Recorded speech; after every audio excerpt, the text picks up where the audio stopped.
Hello everyone, I am Jeshika from Tyagaraja College of Engineering. Today we are going to see about constant current source or current mirror. The current mirror circuit gains its name because it copies or mirrors the current flowing in one active device in another, keeping the output current constant regardless of the loading. If we bias the amplifier with current source, the emitter current will be independent of beta and IB. As you could see in this diagram, I reference due to current mirror circuit will be equal to the output current IC. The main purpose of the current mirror circuit is to provide constant output current even though there is a voltage drop due to external factors like temperature, time, etc. In this diagram, we are going to see about the basic current mirror circuit.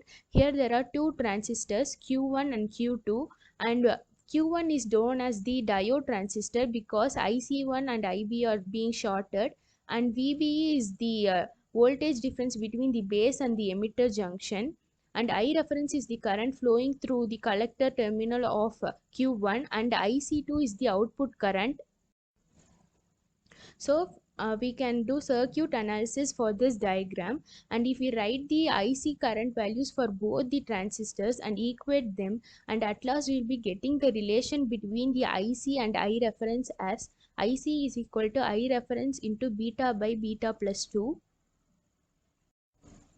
So from that we could write that I reference is equal to VCC minus VBE by R1, where VBE is 0.7, which is very less than VCE, and we could write I reference as VCC by R1, and at last we will be getting as VCC and IC is equal to I reference. So the output current reflects the input current.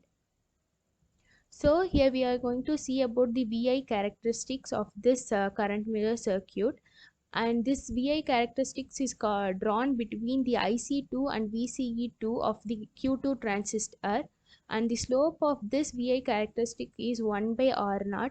If VCE2 is greater than 0.3 volt, Q2 will be acting in active region. If VCE2 is less than 0.3 volt, Q2 will be acting in the saturation region. And we are getting certain results from this current mirror circuit, that the output current in the second transistor is equal to the reference current IC reference current. So IC2 is equal to I out.